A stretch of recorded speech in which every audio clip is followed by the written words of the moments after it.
meu querido irmão e minha irmã, que a paz do Senhor Jesus esteja com você. Eu sou o pastor Antônio Júnior e nesta noite eu desejo que o Senhor fale ao teu coração, que Ele te mostre qual é o teu chamado e que você não deixe que a vaidade atrapalhe os planos do Senhor para a sua vida. E para isso eu vou trazer uma mensagem abençoada que vai te esclarecer muitas coisas e ao final nós vamos fazer uma oração por você, pela sua família. Eu tenho certeza vai ser uma bênção. Amém? Mas antes de começarmos, já deixa aqui o seu like, se inscreva no meu canal e ative o sininho para você ser avisado pelo YouTube sempre que eu colocar um vídeo novo. Eu não sei se você sabe, mas todos os dias, de segunda a segunda, nós temos feito aqui uma corrente de oração. Tem sido uma bênção. Quantos depoimentos, quantos milagres Jesus está fazendo e eu desejo muito que você participe, tá bom? Então vamos começar com a mensagem de hoje. Eu não sei se você tem parado para refletir, mas nós estamos vivendo uma época muito diferente do que aquelas que a gente viveu há poucos anos atrás. Nós estamos vivendo na época das redes sociais. E a internet possibilitou que qualquer pessoa possa se tornar conhecida, possa se tornar famosa, possa transmitir as suas ideias, possa defender aquilo que ela acredita e tantas coisas mais. E hoje em dia ninguém mais quer ser somente um nome no Instagram ou ter um simples canal no YouTube. Não, a maioria das pessoas quer ter um sucesso na internet. Elas querem se tornar conhecidas, ter grandes números de seguidores, ter muita influência na sociedade. E isso não tem nada de errado, isso não é pecado. Eu já até fiz uma mensagem aqui no YouTube explicando se é pecado ser famoso. E não tem nada de errado nisso, porque o próprio Jesus ele era famoso na sua época. A Bíblia diz que a fama de Jesus percorria por todos os lados e as pessoas cada vez mais queriam conhecê-lo, queriam estar perto dele. Só que nós precisamos entender uma coisa: a fama pode ser algo perigoso, porque nós corremos o risco de nos tornarmos orgulhosos, corremos o risco de acharmos que somos diferentes das pessoas e não tem nada disso. Todos nós somos iguais, todos nós temos as falhas, temos os defeitos, temos as qualidades, mas a fama, assim como o dinheiro, o poder, eles podem nos tornar orgulhosos ao ponto de achar que nós somos mais importantes ou especiais que os outros. E isso pode acontecer com qualquer pessoa, não apenas com as pessoas das redes sociais. Qualquer pessoa pode se tornar orgulhosa quando ela valoriza demais a sua beleza, seu dinheiro, seus estudos, a sua família, seu sobrenome, sua cidade de origem, tantas coisas, sabe? E é por isso que Jesus é sem dúvida o maior exemplo de humildade, porque ele era de fato a pessoa mais especial e importante de todo o universo, mas ele abriu mão de tudo para servir aos outros. E a Bíblia diz em Filipenses capítulo 2 que mesmo ele sendo Deus, ele não levou isso em consideração. Pelo contrário, ele se esvaziou, assumiu a forma de servo e morreu naquela cruz em favor de mim e de você. Então não existe ninguém que se compare a Jesus. É por isso que somente ele é digno de toda adoração. Porque a Bíblia diz que quando ele se humilhou e se esvaziou e assumiu aquela cruz, Deus o levantou dentre os mortos. Deus honrou a vida dele e o colocou acima de todos. E hoje o seu nome é o nome que está acima de todo nome. Amém? Mas quando nós olhamos os evangelhos, nós encontramos também uma outra pessoa que chama muita atenção por causa da sua humildade. E essa pessoa é João Batista. João Batista era primo de Jesus e assim como Cristo, ele nasceu através de um milagre. Os seus pais eram tementes a Deus, mas eles não podiam ter filhos. Até que um dia, o anjo Gabriel apareceu ao seu pai Zacarias e disse que ele teria um filho chamado João. Ele seria cheio do Espírito Santo desde o seu nascimento e teria um ministério muito importante: anunciar a chegada do Messias. Depois você lê na sua Bíblia Lucas capítulo 1, o versículo 16 e o 17. E assim que João Batista começou o seu ministério, o que aconteceu? Ele ficou muito famoso. A Bíblia mostra que pessoas muito importantes da época, como o governador Herodes e até mesmo soldados romanos, eles gostavam de ouvir João Batista falar. Sem contar o número de pessoas que iam até o deserto, olha isso, elas iam até o deserto para ouvir João Batista. Então ele ganhou muitos discípulos e muitas pessoas iam até ele também para serem batizadas. E praticamente todas as pessoas acreditavam que João era um profeta. Mas quando Jesus começou o seu ministério de verdade, os discípulos de João, que seguiam João desde o início, Eles simplesmente pararam de seguir João e começaram a seguir a Cristo. E da noite para o dia, parece que as pessoas se esqueceram de João Batista e começaram a se reunir em volta de Jesus. E um dia, os discípulos de João comentaram sobre isso com ele. E nós vamos ver qual foi a resposta de João Batista. Está aqui no livro de João, capítulo 3, o versículo 28 ao 30. Olha o que João Batista disse. Eu não sou o Cristo, mas sou aquele que foi enviado adiante dele. A noiva pertence ao noivo.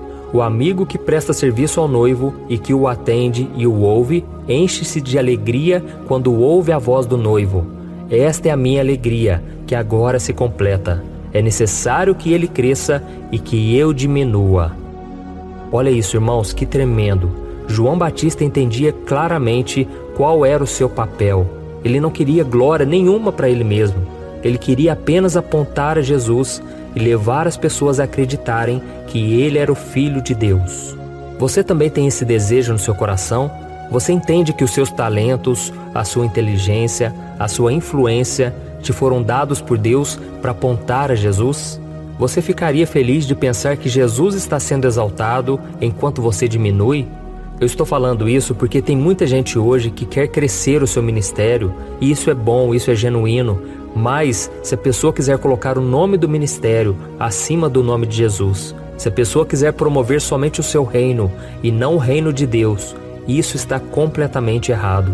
Nós devemos fazer como João Batista. João Batista, ele se declarou: eu sou o amigo do noivo, eu não sou o noivo, eu não devo ser adorado nem exaltado, eu sou apenas o amigo do noivo, e eu fico feliz de saber que o noivo está aparecendo. E a Bíblia diz, irmãos, que um dia o noivo se encontrará com a noiva é a igreja, amém? Então nós devemos exaltar Jesus para as pessoas, mostrar a elas que Jesus é o caminho, a verdade e a vida.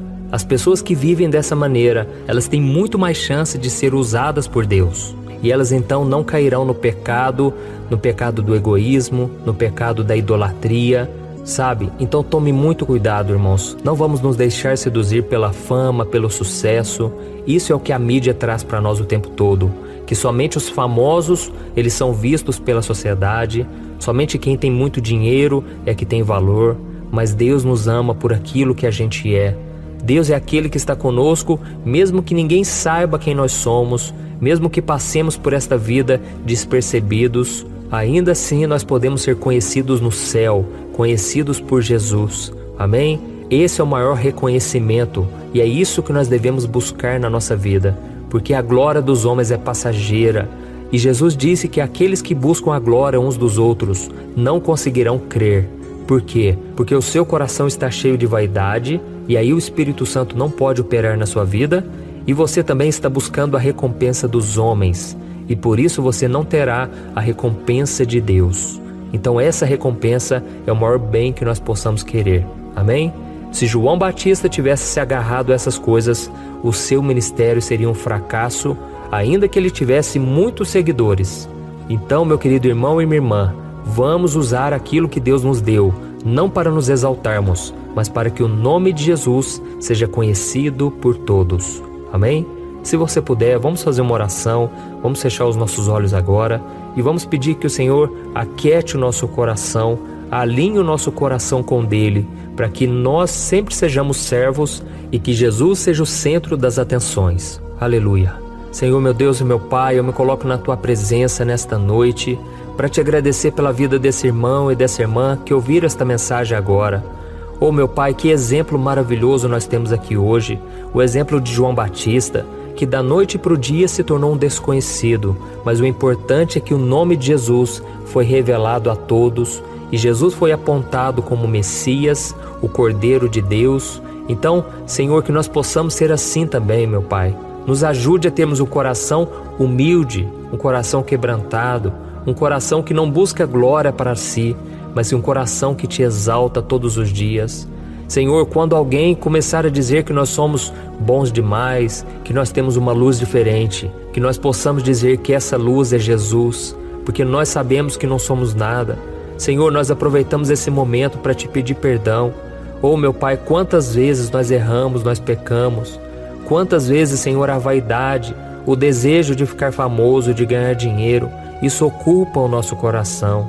Jesus, se o Senhor quiser nos tornar famosos, conhecidos, que seja para te glorificar, que seja para exaltar o seu nome, reconhecer que Jesus é o centro, é a razão de tudo que acontece conosco. Em nome de Jesus, meu Pai, nos ajude a entender que a vaidade, o egocentrismo são armadilhas do inimigo para nos afastar da Tua presença e nos fazer achar que somos mais importantes do que todo mundo, inclusive que Jesus. Oh, meu Pai, livra-nos desse pecado, Senhor, e que nesta noite o nosso coração seja totalmente Teu, a partir de hoje, Senhor, que não seja mais a busca pela beleza, pela riqueza, a busca pelo sucesso, seja no trabalho, sucesso em qualquer outra área. Oh, meu Pai, que nós tenhamos a mesma sabedoria e o mesmo coração de João Batista, que reconheceu que ele precisava diminuir para que o nome de Jesus crescesse. Oh, meu Pai, nos ajude também a mostrar isso às pessoas, que tudo é passageiro, que tudo vai passar, que tudo é vaidade, Senhor, e que somente fazendo a vontade de Deus é que nós somos preenchidos na alma. Somente assim o nosso coração se alegra, o nosso coração encontra paz e as inquietações saem da nossa vida. Em nome de Jesus, meu Pai, abençoa também nossos familiares, abençoa também todos aqueles à nossa volta e que nós possamos ser luz neste mundo, mas que essa luz seja a luz do Espírito Santo em nós. Em nome de Jesus que eu oro e te agradeço. Amém. Glória a Deus. Olha, eu tenho percebido uma coisa que tem me deixado muito preocupado. A cada 5 casais que eu tenho conversado, pelo menos 3 vivem pensando em se divorciar por estarem totalmente desgastados na sua vida conjugal. E talvez você seja uma dessas pessoas, ou porque você já se divorciou ou está pensando nisso, pois já não aguenta mais tanto sofrimento no casamento e na sua vida. Então eu vou te contar uma coisa. Ao longo do meu ministério, eu tenho aconselhado muitos casais e eu pude ver milagres acontecendo. Eu vi casamentos que tinham tudo para dar errado e começaram a dar certo. Casamentos que quem olhava pensava, não tem mais jeito de resolver. Mas eu também presenciei situações tão complexas que não bastava dizer que divórcio é pecado e ponto. Eu precisei ir além e tratar de cada caso de forma madura, compreensiva e à luz da palavra de Deus. E foi então que eu decidi registrar tudo isso que eu aprendi nesses anos em um único livro que já está transformando a vida de milhares de pessoas. O nome dele é O que a Igreja Não Te Conta sobre Divórcio e Novo Casamento. Nele, eu abordo esse assunto que é tão sensível de uma maneira bíblica, sem julgamento e que vai te trazer conforto e direção. Eu sei que muitas vezes você sofre porque você não queria estar nessa situação e também não sabe como sair dela. Além disso, você ainda tem que lidar com o medo de estar fazendo a escolha errada todos os dias. E eu quero te falar uma coisa, você não precisa mais viver cheia de culpa e medo. Chegou a hora de você se livrar desse sentimento de confusão, de infelicidade. Chegou a hora de você acreditar que Deus te ama, Ele não esqueceu de você e Ele tem um plano abençoado para a sua vida. Todos os dias as pessoas me perguntam, pastor, até que ponto eu devo lutar pelo meu casamento? O que será que Deus vai pensar se eu me divorciar? Se eu me casar novamente, será que Deus vai me abençoar ou eu nunca mais poderei ser feliz com alguém? Por isso, além de responder essas e outras dúvidas de acordo com a palavra de Deus, eu conto no meu livro algumas situações reais vividas nos relacionamentos para que você se identifique e eu também mostro qual é a melhor decisão que você deve tomar, tá bom? Eu tenho certeza que esse livro vai ser um divisor de águas na sua vida. E para que você tenha acesso a esse conteúdo agora mesmo e comece já a mudar de vida, eu estou disponibilizando o livro no formato digital para você ler onde você estiver, no seu celular ou no seu computador. E tudo isso por um valor acessível e assim também você estará contribuindo para que o nosso ministério alcance ainda mais pessoas com a mensagem do Evangelho. É só você clicar no link que está bem aqui abaixo do vídeo, na descrição ou no primeiro comentário. É muito rápido, seguro e você vai receber na mesma hora o livro digital no seu e-mail, tá bom? Então clique agora no link que está aqui abaixo do vídeo e eu desejo toda sorte de bênçãos na sua vida. Um grande abraço